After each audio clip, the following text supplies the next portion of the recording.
Hello friends, मेरा नाम doctor Aishwarya है संध्यांशी हॉस्पिटल से। आज हम जानेंगे फिस्टुला भगंदर के इलाज में आयुर्वेद की पद्धति से हम क्या इलाज कर सकते हैं, कैसे उसे ट्रीट कर सकते हैं। अगर हम चीर-फाड़ ना कराना चाहें, फिस्टुलेक्टमी ना कराना चाहें, तो हम इसका इलाज और किस तरह से कर सकते हैं। तो आपने सुना होगा आचार्य सुश्रुत, जिनको हम फादर ऑफ सर्जरी कहते हैं।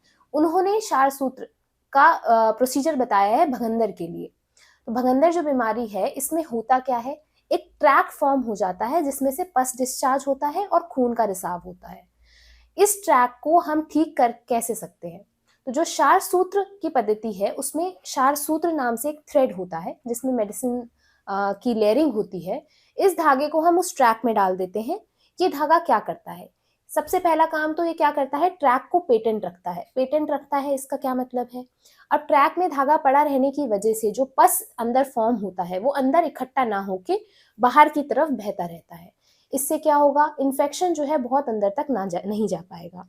दूसरा, उस धागे के ऊपर जो दवाइयाँ लगी हुई होती हैं, वो दवाइयों का क्या काम होता है, वो दवाइयाँ कटिंग, ड्रेनिंग और हीलिंग प्रोसेस करती हैं। तो ड्रेनिंग हो गया, पस डिस्चार्ज होता रहता है, पस की ड्रेनिंग होती रहती है। दूसरी चीज़ हो गई कटिंग।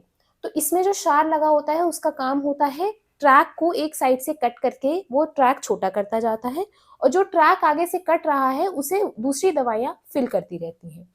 तो ये बिना पूरे ट्रैक को एक साथ ओपन किए, ना एक बड़ा घाव बनाए बिना ही उस ट्रैक को धीमे-धीमे कटिंग हीलिंग प्रोसेस से छोटा करता चला जाता है, और एक पॉइंट के बाद जब वो बिल्कुल स्किन पे रह जाता है, धागा अपने आप बाहर आ जाता है। इस प्रोसेस से ठीक किया हुआ भगंदर कभी दोबारा वापस नहीं होता, और वो जो ट्रैक है, वो पूरी तरह से हील होता हुआ आगे आता है। इसलिए उसका कोई अंश, कोई भी पस का छोटा-सा अंश भी अंदर रहने की कोई गुंजाइश नहीं बचती। अगर इस तरह से आप अपना भगंदर का इलाज करवाना चाहते हैं, तो हमारी स्क्रीन पे दिए हुए नंबर से संपर्क करें, हमारे हॉस्पिटल में आएँ और इसका आयुर्वेदा पद्धति से पूर्ण उपचार पाएँ।